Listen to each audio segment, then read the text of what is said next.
Good morning, YouTube. Thank you for tuning in to what should in the future be an Emmy-winning show. I'm probably going to get an Emmy for this. I don't know. I've been looking at Emmys on eBay, so I'm going to wind up with an Emmy one way or the other, guys. But anyway, thank you for tuning in. Now, let's see. What are we going to talk about today? I really like the subject of subwoofers. And it's not just because I'm doing amazing numbers and demos with these that are half the price of what I had in here. We're going to talk about a question that popped up that a lot of people don't understand, I think. And that is, when you run your subs inverted, do you need to reverse the polarity of the speaker wires? Absolutely not.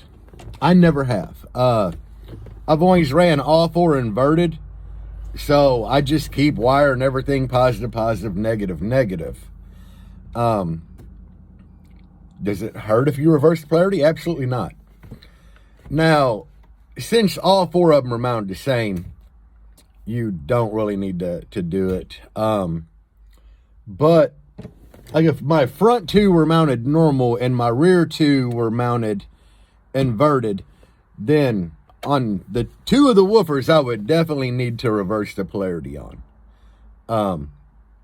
They say that does make that would make a big difference, because one would be coming up while the other was pushing in, so they'd be doing that rather than that. So yeah, if you invert two, swap the polarity on them.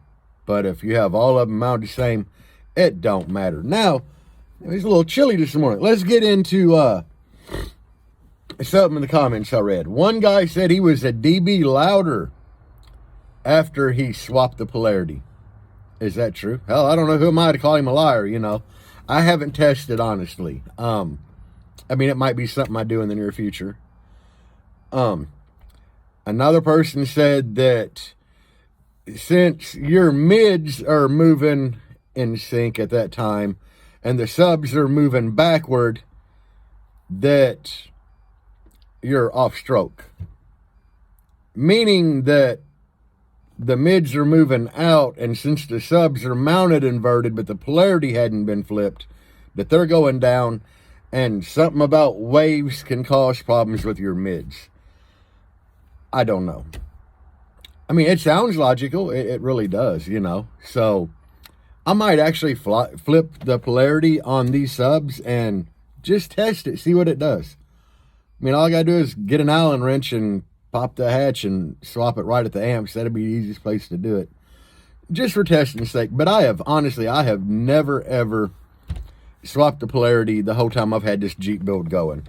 Just because, I knew I really didn't need to, and I didn't think it hurt anything. But that's like it, No, you don't really need to swap the polarity around. Can you? Yes. Do you have to? No. I just told you the kind of things that I read. The only two things I read that made any sense whatsoever, because, God, there were a lot of idiots on that post like, oh, yes, indeed, you have to. I never have. I've burped good numbers out of here without swapping polarity, so who knows? Hell, by their logic, I could have been doing 65s this whole time. Do I think swapping polarity is going to give me a whole dB? Hell no. I'm honestly optimistic that it could gain me a tenth or two, but not a whole dB. But then again, doing a round over would give you a dB in a lot of cases, so, who knows? But anyway, I guess that's pretty much, all that I really have for today's video, other than, we go back and talk about my Emmy that I'm going to win for this, or buy for this YouTube channel. Now, guys, I appreciate all y'all watching. I am getting really close to the hours that I need, the view hours that are required to get monetized. Apparently, a couple years ago, YouTube made it really hard to get monetized.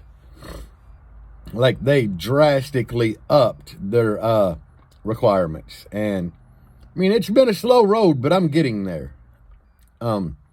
Definitely, it's a slow road. I am slowly getting there. I'm like, I got a quarter of the way to go pretty much. So we got 3/4 of that hump done. We getting ready to go over down, to the downside. But other than that, the Jeep's doing great. It don't like cold weather. My God, this thing doesn't like cold weather. Like, I have noticed since the weather is like started getting cold, it's like it bucks a little bit when I'm driving. But after it gets up to temp, I think it's like cold loop. When the computer isn't in the actual tune loop, I think that's where it's kind of messing up at. Because I noticed once my temp gets up so high, the damn thing actually like runs good and it don't miss anymore. But and to that point, it kind of sucks. It shouldn't, but it does. I don't know. I mean, this is my first winter with this motor because last year I had the old stock motor in it, and I did the motor swap. So who knows? After it gets warmed up, though, it's fine. It's just these Jeeps overheat, and I took every precaution that I could to make sure this sumbitch didn't overheat in summertime, and now it wants to run cold as hell. So I don't know. But anyway, guys, that's all I got for you today. Thank you for watching this shit. And I did a video yesterday. I got my Brand X voltage regulator in. I did a quick little video unboxing it and showing you guys that regulator. I think that's going to be a game changer in the audio industry for the guys that run externally voltage regulated alternators. So we'll see, but I did do a video on it. Anyway, thank you guys for watching.